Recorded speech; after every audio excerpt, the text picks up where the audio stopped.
The following podcast is being brought to you by the Defy Life Podcast Network. And I was like, guys, hi. I was so excited.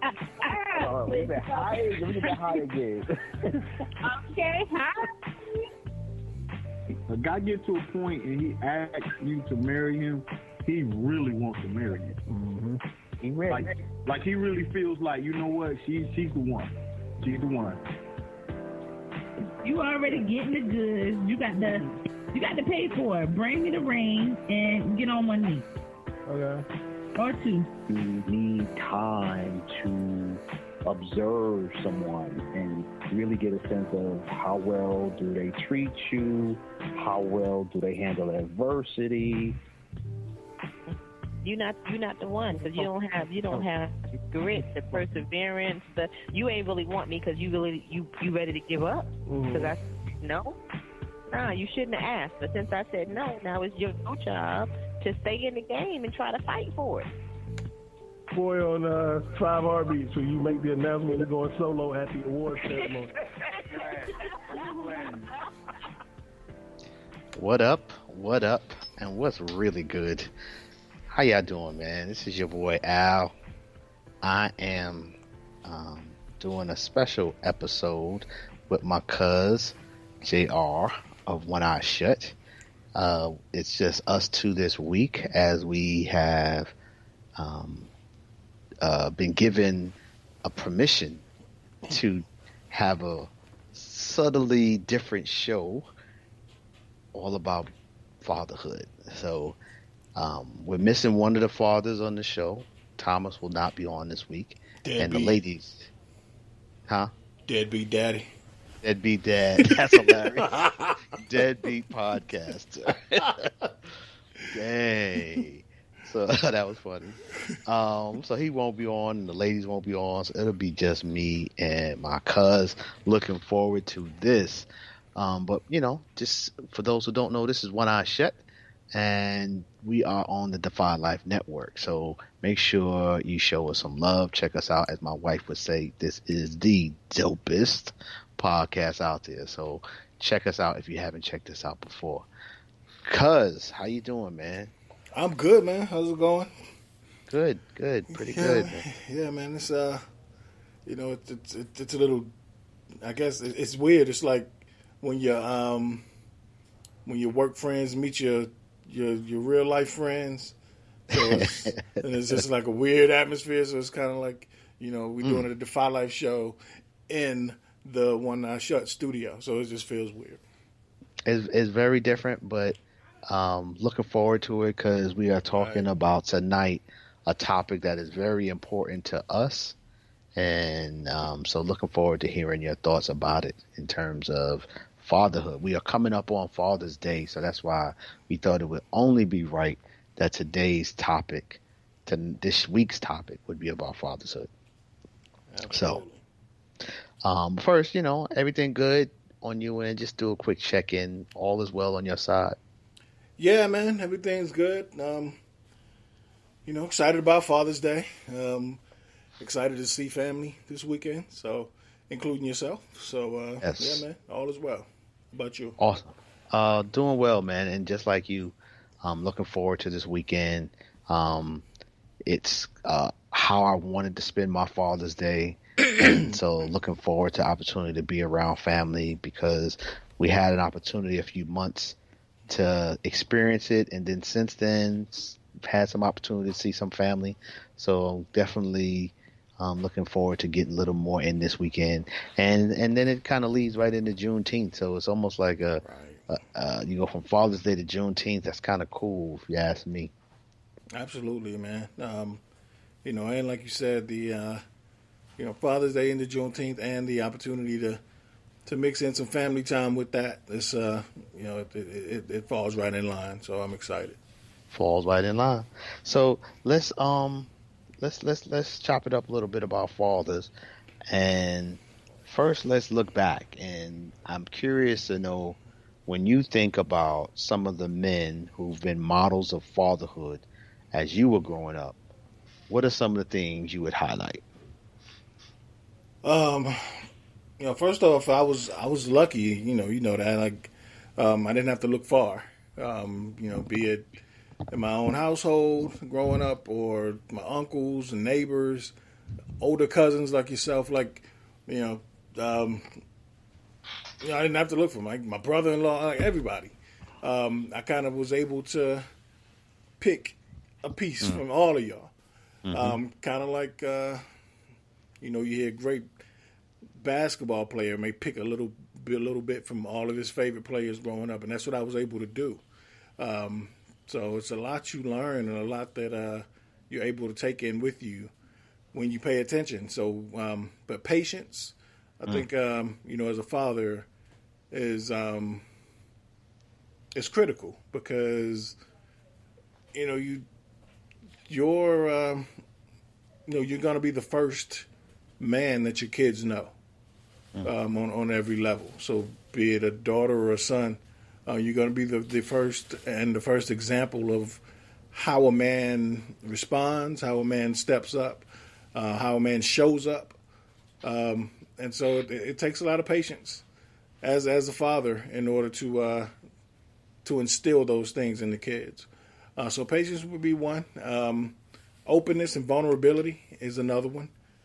And to be able to, we always, want to keep those lines of communication open with our kids, but it takes a lot of vulnerability from yourself, from a young age. And, I always said, I have two boys. So, I always said, I don't want to be afraid to, and my father wasn't either. He wasn't afraid to tell me he loved me, to hug me, but I learned that I always I want my kids to fall in love. I want them to get their hearts broken. I want them to fail. I want them to succeed. I want them to go through all of that shit, because that's what makes us the complete humans we are. And then, just being there, man, it's you learn, especially as my kids are teenagers now, so you're learning that, the time that you get with them dwindles, and it's patient, and it dwindles, and it's precious in a sense, because they always want to be around you when they're little, and then they get older and they start doing their own thing, and I was telling everybody, my birthday I just had was one of the best birthdays I've had in a while, because it was just us hanging out, me and my wife and my kids, because it's rare when they're teenagers that you get them in the same room with you for 30 minutes at a time. Those are just some keys, some major key points that I've learned.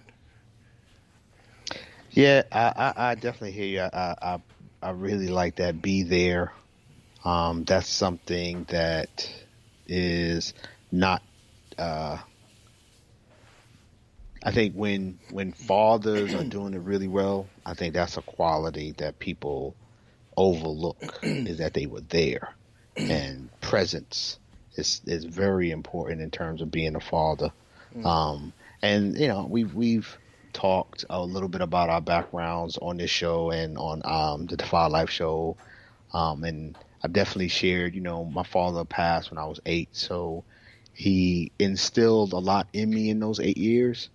And so to me, that taught me that, longevity has its place, but you can get a lot done every day. And so it's something that I have keyed in on from the early parts of my kid's life, knowing that, at the end of the day, I don't know how long I'm going to be here. Mm-hmm. And I learned that lesson and brought that into my parenting.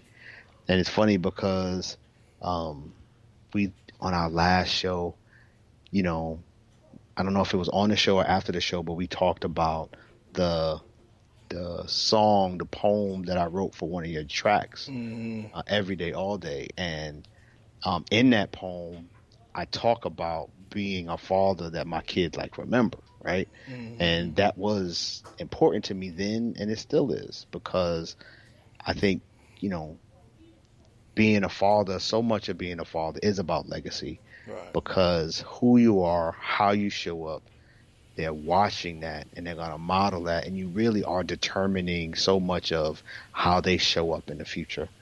And so I like the idea of being there. That was key.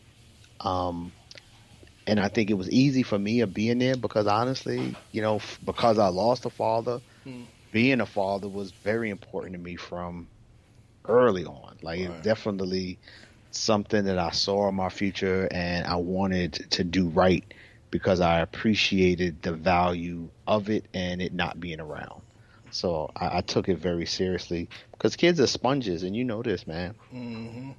They come into this world not knowing much, and so it's up to us as fathers and mothers to instill the right values, the right characteristics in them to make them better people. So I definitely can rock with the keys that you dropped just now. And the only thing I would add on to that is protection and providing and every aspect of those words. And so I think, as a male and having physical strength, I think people think it's just protection of a physical standpoint, but I might even go deeper than that in terms of a father's role of being a protector and a provider. It's very deep, and probably, I was gonna say, being a husband, being a father, I'm not sure which one is harder, but they definitely, each of them come with some huge responsibilities. So I feel you. Yeah, and that's funny that you say that, like, because I think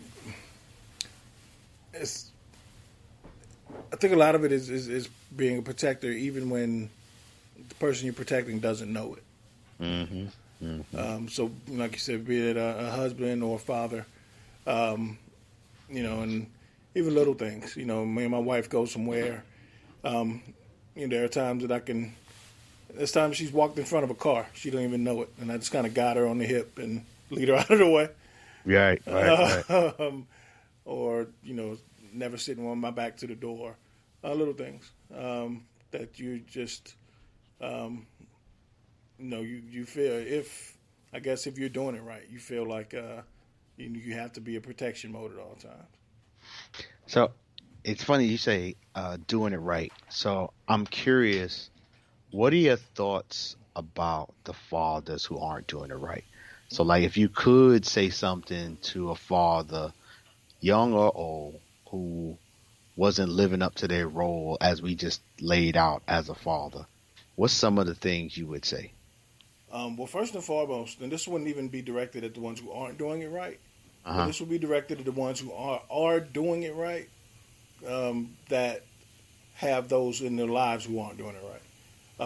But stop giving your homeboys a pass, man. I always say that, like, say something. Because we so quick to give our homeboys, our brothers, hell, sometimes even our own fathers a pass for not doing it right. But shit, tell your boy, man. Like, no, you got to do better, bro. I can't kick it with you because this ain't the kind of company I want to keep around. And because, I take pride in the fact that, I told my kids the other day, I take pride in the fact that, my kids know your kids the same way I knew you. Because we both know how to do this right. And my fathers made sure that happened. And we learned how to do it the right way. So I would say, say something. If you see your homeboy ain't doing it right, say something. And then what I would say, to the ones who aren't doing it right, is, man, you don't know what you're missing. Because this is the most, we've all had several titles. I've been, manager, I've been captain, I've been, I've been coach, I've been so many things, but no title has given me the rewards that dad has gotten. And it's so rewarding. And, even as, I talk about your kids getting older and becoming teenagers, those rewards keep giving back. And when you do it right, you kind of see the fruits of your labor, because you see the good people that kind of become products of you. Facts. I think if I could say something to the fathers who are doing it right, I would pretty much say keep on keeping on, right? And just encourage them despite not always getting the accolades, not always getting the respect, not always getting appreciation. Like, that's trying to remind them that there's a duty to this, right? That's how I look at it. And while sometimes some things you do and getting that pat on the back would be nice, but at the end of the day, that's not why we do this. Mm-hmm. And that there's a divine duty to looking after another person's life. And to me, that's why we do it, not for the accolades. So I would just tell them to keep on keeping on, whether somebody pats you on the back or not. And then I like what you said about to the brothers not doing it right. And there are too many times that we give it a pass. And I would just try to encourage those brothers to take stock of what they're losing. And the opportunities to build with their seed is one that, you don't get back. And just encourage them to try to reconnect and be present in their kids' life, because it's critical. Yeah, man. It's I don't know. I mean, even if you are doing it right, as a man, shit, it's probably 4 times a week where I'm like, I hate it here. But you catch yourself just as quickly as that thought comes, and at least me, I honestly ask myself, like, where the fuck you going? Where you going? You can't beat this, all right? You got two people who think you the dopest person in the world. Hello. One who, and then another one, your wife, who may think that the same, maybe 4 times a week, like you feel like it. Sometimes. Right, sometimes. But it's nothing doper than like somebody really thinking, like your kid looking up at you, honestly thinking you Superman. Like, your kid thinks you can do anything. And I don't care how bad of a day you've had at work. I don't care how bad your restaurant experience was, how many times your car done broke down, whatever it is. There's no doper feeling walking through that door and getting that feeling of just unconditional appreciation that all I did was just showed up. All I did was just came home, and this is what I get? Okay, I'll take it. I'll take it. Right. Daddy's home. Right. Like, y'all got it. I get announcements and shit when I just come home? Okay. I'll take it. Right. I think that's cool, and I think, just gonna flip the script, I think, we all have made mistakes. And so as great as that is it's just as bad on the opposite end of the scale when we make mistakes that cost our families. And so, I can speak for myself and say that there has been moments in my fatherhood where I have, made mistakes that have impacted them.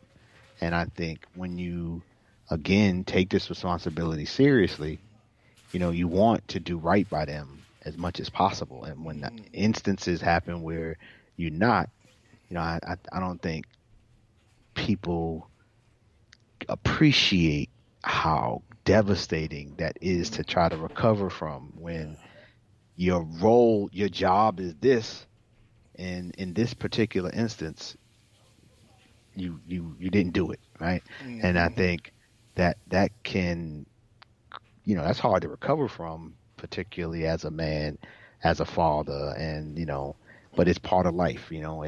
I definitely have received, when there were those instances where I was, I had consequences that impacted my family. I got really good counsel from folk to say, hey, you ain't the only one. Like, these things happen. You can recover, get up and die, and, continue, keep pushing on.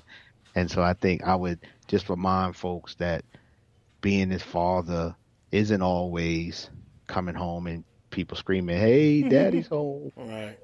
There are times where it's like, damn, daddy's home. Yeah. Yeah. Right. Dad. Yeah. When you gonna do better, Dad? What's right. up? and that's what I think. So two things. One, I think the guys a lot of times who aren't doing it right and have gotten a pattern of not doing it right, a lot of times they don't know where to start. In order to fix it, it's kind of like having a big ass party at your house and you go to clean up. You don't know where to start. Yeah. But you just do it and figure it out.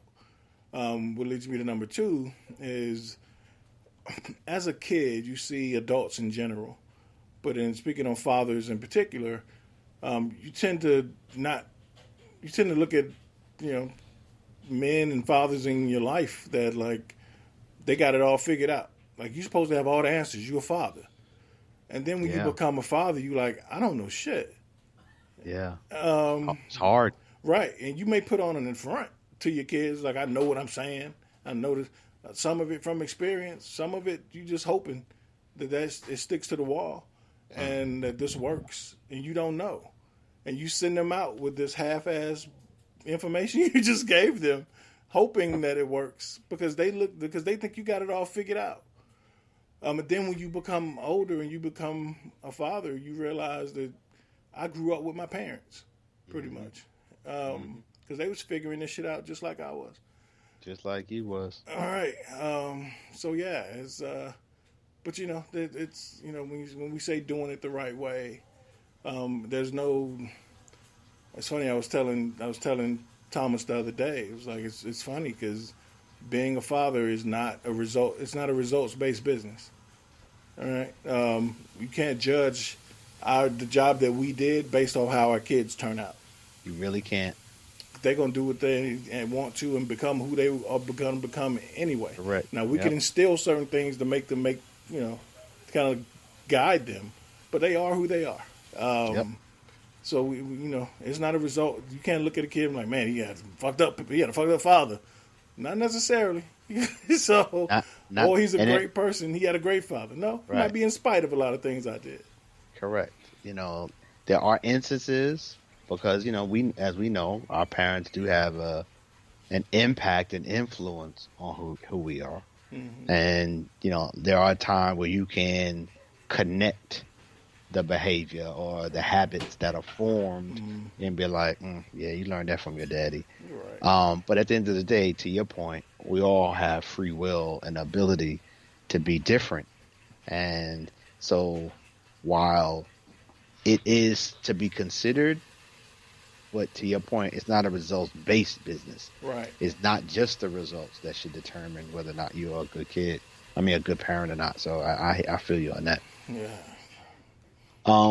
So when you look back, I'm curious, what might be a real favorite memory of yours in terms of being a child and like a memory with your father? Like, is there anything that just kind of sticks out that it's like, especially if it might have impacted how you turned out as a father? Is there anything that you can kind of point to and be like, you know what, this was a fond memory, but this memory also informs who I show up as in terms of being a father? Man, how much time we got? You know who my father was. I know who your father was. I'll just give me one. Yeah.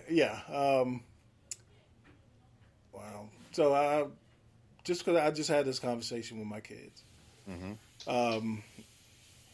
And not a huge conversation to them, but just pointing something out. So I'm washing my truck the other day, and my kids always help me. But when I remember when they were little, whenever I would wash my car, they would wash their bike, so they would wash their little toy, remote, Fisher-Price trucks or whatever. And I remember as a kid doing the same thing. My dad would wash his cars every weekend, and I would be right there washing my bike, like. So just the things that I learned from my father, not even knowing that I was learning. So whether that was, keeping your cars clean, learning how to cook on the grill, changing my oil, changing my brakes, stuff like that. That even if I don't, if I don't want to do it, at least I know how to do it. And I didn't even know that I was learning. So even for instance, like on the grill. I remember graduating high school, and we had a cookout at one of the neighbors' house, and it was like everybody was like, "I don't know what to do." Jay, you know what to do? And I was like, "I guess let's try." And I lied. I was like, "Yeah, I know what to do. Of course, I know what to do." But I just did with my dad and what I remembered him doing, and it came out great. So just learning shit that you didn't even know that you were learning. So I would say that, like, my father was such a, like, he was just there. Right. And so when I lost my dad, I think that was the biggest, the biggest adjustment for me, was that he was always there. So it made it that much more difficult when he wasn't. And then two, I just wasn't prepared to be a son without a dad. I wasn't prepared for that because he was there so much. So, again, man, just being there and being present and teaching, even when I didn't know I was being taught. So I think for me, the fond memories are of my father hanging out with his family. And the sheer passion, joy, desire to hang out with his brothers and sisters as much as he could is a fond memory to me, because it has definitely he instilled that in his children, that, hanging with your siblings, hanging with your cousins, hanging with these people right here, these same people that I love hanging out with, he instilled in us, you gonna want to hang out with them too, and their kids.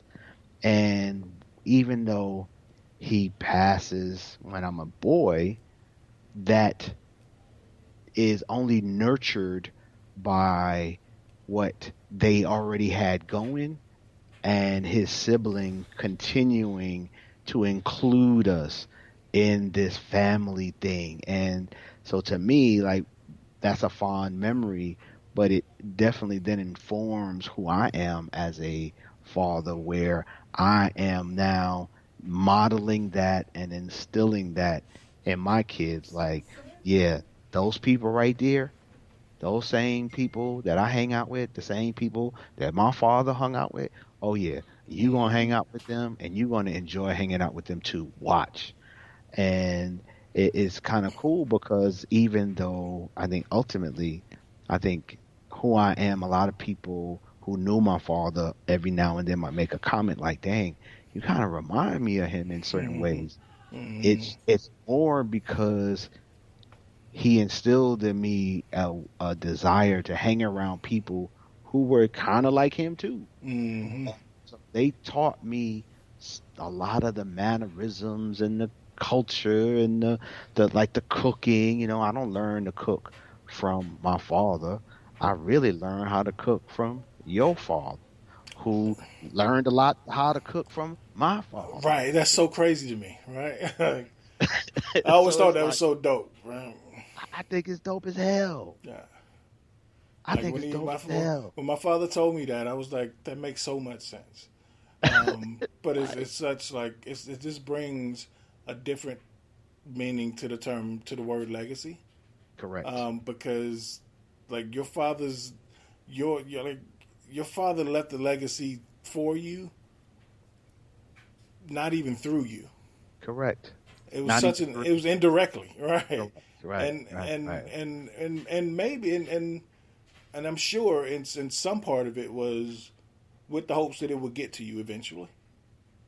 Right. I'm gonna instill this in my youngest brother, and hope that one day he can pass this on to my son. Like, that's so dope to me. That's fatherhood, though, right? And it's like to my point of earlier, of you do things not always for the reward. You might not even see the reward. You might not benefit from it, the work you're putting in. That's not why you do it. Right. Yeah. I don't know, man. Like, the word dope is tossed around like the word great and goat at this point. Right. But, I mean, this shit is so dope, man. Like, it's just, We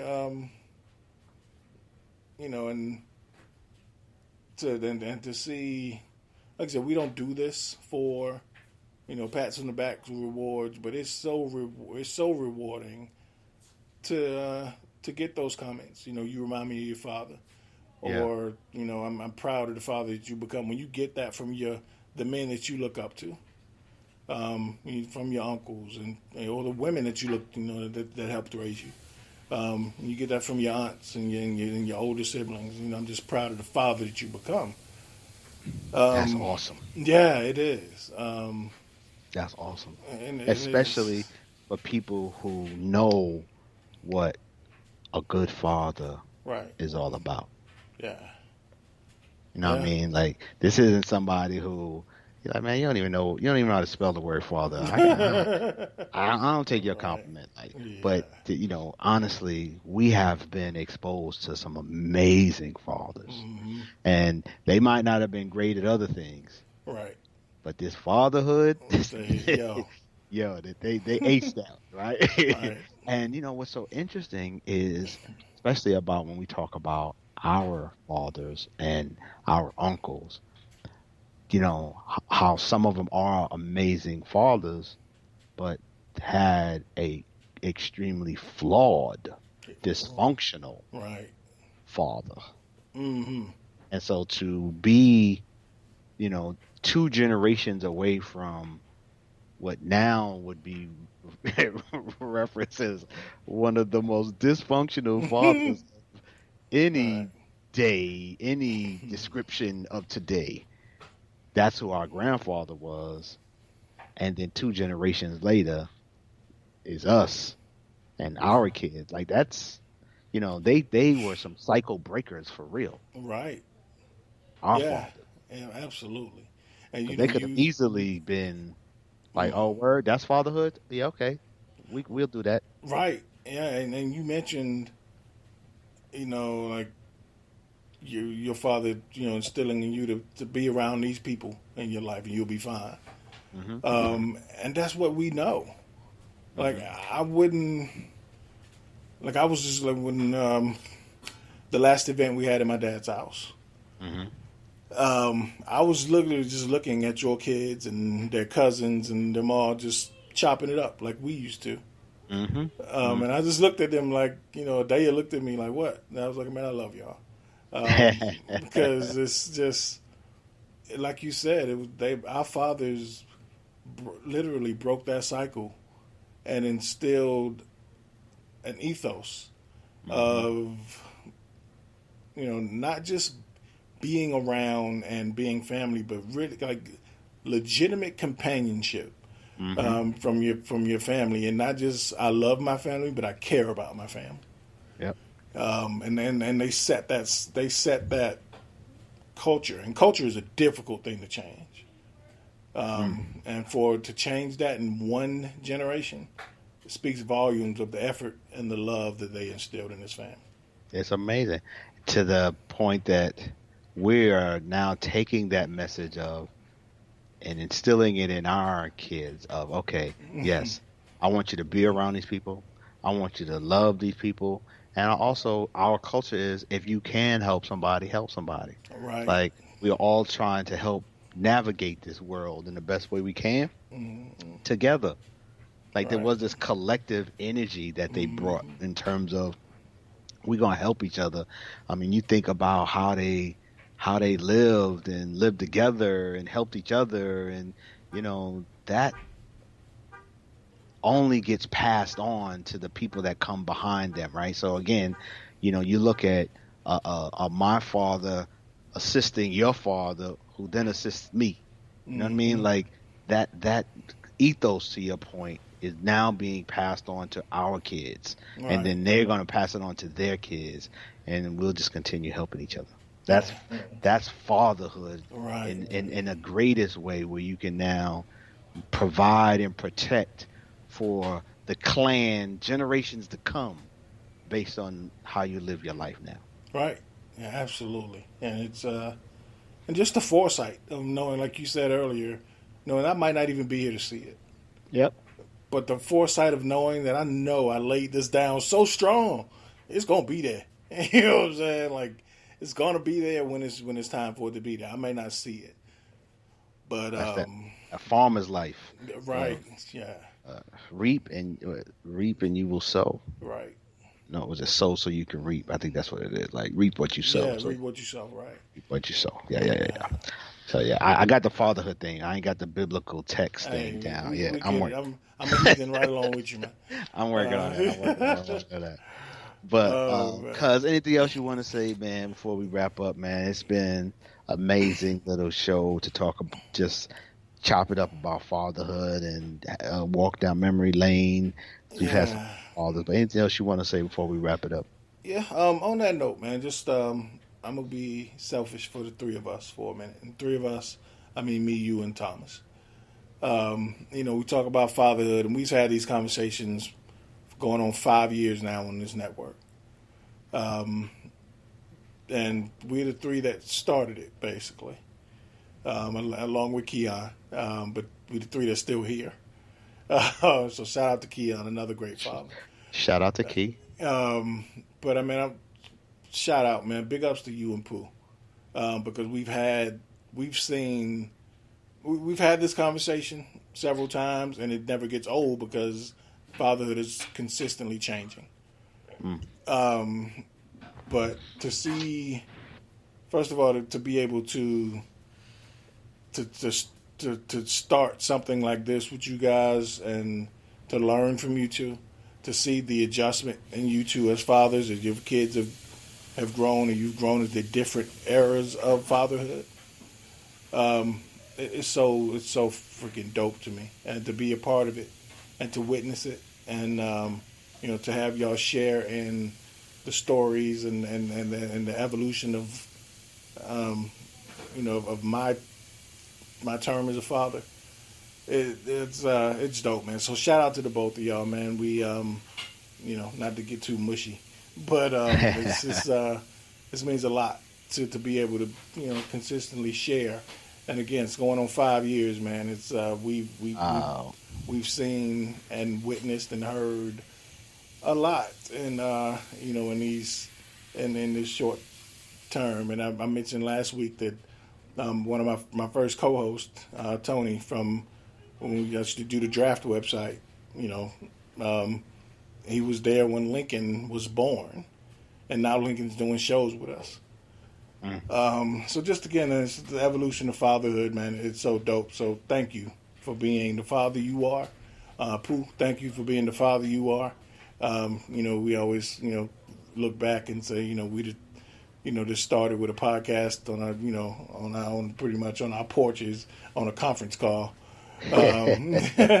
early on Sunday mornings, trying to find time to fit it in. But just the patience our kids have shown to us when we have, time to build this thing we call Defy Life or Glymph and Associates or, whatever it is that, we needed to take our time for, that our wives and kids have needed to understand why I need this time right now. So shout out to you. Shout out to Pooh, man. Thanks for being the father you are. Well, thank you. Appreciate that comment. And I thank you and love you for the opportunity to be part of this and to pull me in, to allow me to communicate and share this. To me, it's been sharing this journey of manhood with y'all. And, so much of what has been shared over the last 5 years are just different phases, I guess, of who I am as a man. So, I look at the ability to share on the original flagship show, man, to talk about politics, talk about sports, talk about barbershop talk, business, all of that is who I show up to be as a man.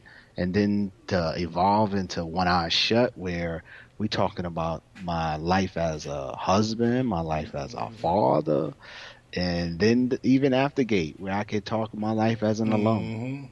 So to me, Defy Life has really just allowed me to. It has been a distributor of my thoughts and my experiences, and I thank you for the opportunity to do it because it's been awesome. And then I appreciate what you mentioned about walking this path as a father and the grace or the exposure we're giving to our kids, because I think that's awesome too, because it's instilling in them possibilities. Right. And for me, I got to see that with my mother, who was living the life of an entrepreneur as I was going through junior high school and middle school and college. So it gave me there's another way to do this. You don't have to just do a job. Right. You can work for yourself. And so to me, we're offering that to our kids, and that's providing that vision. I love being a father, man. I love what y'all giving me opportunity to do, because my kids are growing up now. So what I have instilled in them is really they're getting to the point where they can activate it if they choose to. Right. Because it's instilled in them now. So Right. I'm seeing the reaping of what I've sowed for the last few years. Right. And, and it's, because of who you are as a father, your son has his fingerprints on Defy Life.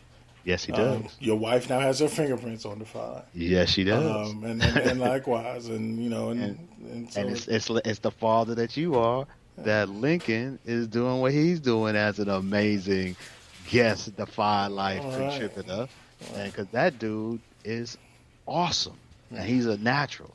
And then you got your wife and your friends and your friend's wife and your whole network of folk being part of Defy Life. So we are showing up, and Defy Life is playing being a great tool of that and allowing us to a platform for it. So let's keep it going. Yeah. I wish everybody an amazing Father's Day weekend, Juneteenth. Celebrate it with family, celebrate it with love, and just be safe out there, man. All right? Absolutely, man. Shout out to Regular Scott and Ozzy, and no doubt, the Mike Minister, all the fathers across Defy Life, past and present, Yosh, Keon, all of y'all, man. Yes, all of y'all. We appreciate the work y'all do, because without us, man, it would truly be a hopeless world. Facts. And peace and positive energy to all those on their Father's Day who are remembering a father who's no longer here. Absolutely. And hopefully, as the Father's Days continue to pass by, it goes from less grief to more joy and memories of honoring who they were in your life, because that's part of it. That is part of it. So happy Father's Day, y'all. Happy Father's Day. From One Eye Shut, this has been your boy Al, my man Jay. Shout out to our co-hosts. We missed y'all, but we definitely tried to rep as good as we could, and hopefully folks enjoyed it, and we'll see y'all next week. Peace.